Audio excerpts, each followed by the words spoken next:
பாபாவால் நிகழ்த்தப்பட்டதும் பல முக்கியத்துவம் வாய்ந்த பிரபலமானவர்களால் காணப்பட்டதுமான அநேக அற்புதங்களில் அவை எப்படி எதற்காக நிகழ்த்தப்பட்டன என காண்பிப்பதற்காக ஒரு சிலவற்றை மட்டும் எடுத்துக்கொள்ளலாம்.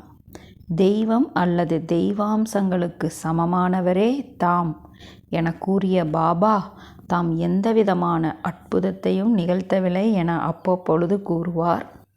கடவுளால் நிர்ணயிக்கப்பட்ட அல்லது இயற்கையின் விதிப்படி உள்ள விதிகளை மீறி அவற்றிற்கு புறம்பாக செய்யப்படும் காரியம் அற்புதம் அல்லது சமத்காரம் எனப்படுமாகில் உண்மையில் உலகில் அற்புதங்களே இருக்க முடியாது. தங்களுக்கு தெரிந்த சில உண்மைகளை ஆதாரமாக கொண்டு பொதுவாக ஜனங்கள் இயற்கையின் நியதிகள் என்ன என்பதை தீர்மானிக்கின்றனர்.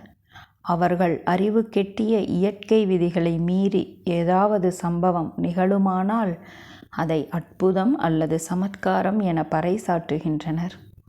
உண்மையில் விஞ்ஞான ரீதியான அறிவு படைத்த ஒருவர் இந்த புதிய சம்பவம் அல்லது உண்மையை ஏற்கனவே தெரிந்திருந்த உண்மைகள் அல்லது விதிகளுடன் சேர்த்து கொண்டு அந்த புது சம்பவமும் பொருத்தக்கூடிய வகையில் இயற்கை விதியை மாற்றி அமைத்து கொள்வார்.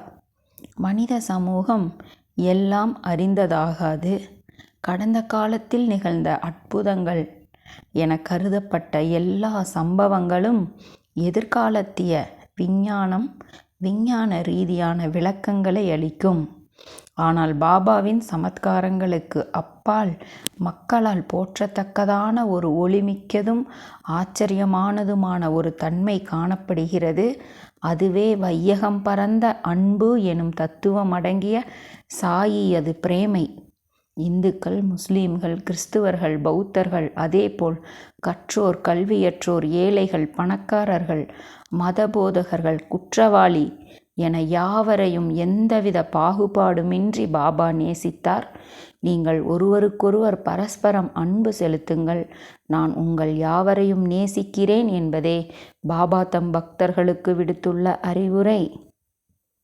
குருபாதமே கதி.